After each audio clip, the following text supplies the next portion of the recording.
Hi friends, எல்லாருக்கும் வணக்கம். இன்றைக்கி பார்த்தீங்கன்னா பாவைக்காய் கேப்சிகம் பொரியல் தான் செய்ய போகிறேன். அதுக்கு ஒரு பாவைக்காய், ஒரு பெரிய வெங்காயம், கேப்சிகம் வந்து பாதி அளவு எடுத்திருக்கேன். அது வந்து உள்ளே இருக்க விதையெல்லாம் க்ளீன் பண்ணிவிட்டு ரெட் கலரில் உள்ள கேப்சிகம் எடுத்திருக்கேன். கொஞ்சம் வாடிருச்சு. இது எல்லாமே நம்ம கட் பண்ணி பொடிசாக நமக்கு எப்படி தேவையோ அப்படி கட் பண்ணி எடுத்துக்கலாம். இப்போ ஸ்டவ் பற்ற வச்சு எண்ணெய் ஊற்றி அதுக்கு பார்த்திங்கன்னா ஜீரகமோ கடுகோ நமக்கு என்ன தேவையோ அதை போட்டு பொரிஞ்சதுக்கப்புறமா பெரிய வெங்காயம் ஒன்று போட்டு நல்லா வதங்கட்டும். வதங்கினதுக்கப்புறமா கேப்சிகமும் பாவைக்காயும் போட்டு நல்லா வதக்கிடலாம். இது கூடவே மஞ்சத்தூள், உப்பு இதெல்லாம் போட்டு நல்லா பெரட்டி விட்டு நல்லா வேக வச்சுக்கலாம். இது வந்து கை விடாமல் பெரட்டி விடணும். இந்த பாவைக்காய் வந்து ரொம்ப கசப்பு, அதனால் இது ரொம்ப கசப்பு இருக்கிற பாவைக்காய் வந்து நம்ம அரிஞ்சு எடுக்கும்போதே உப்பு போட்டு நல்லா பெரட்டி வச்சுட்டு பொரியல் செய்யும்போது நம்ம புழிஞ்சு எடுத்துட்டு நம்ம அப்படி போட்டு வதக்கணுன்னா கசப்பு இருக்காது, டேஸ்ட்டும் நல்லாயிருக்கும்.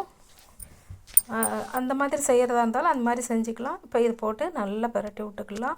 பெரட்டி விட்டு நல்லா வெந்ததுக்கப்புறமா ஒரு அரை டீஸ்பூன் அளவுக்கு மிளகாத்தூள் போட்டு பெரட்டி விட்டு மூடி வச்சு எடுத்தோன்னா சூப்பரான பொரியல் ரெடி ஆயிரும். லாஸ்ட்டில் கருவேப்பிலை போட்டு பெரட்டி எடுத்தோன்னா சூப்பரான பாவைக்காய் கேப்சிகம் பொரியல் ரெடி ஆயிரும். இது வரைக்கும் நம்ம சேனலை சப்ஸ்கிரைப் பண்ணாதவங்க கண்டிப்பாக சப்ஸ்கிரைப் பண்ணி பாருங்கள். பிடிச்சிருந்தா ஒரு லைக் போடுங்க, பிடிச்சவங்களுக்கும் ஷேர் பண்ணுங்கள்.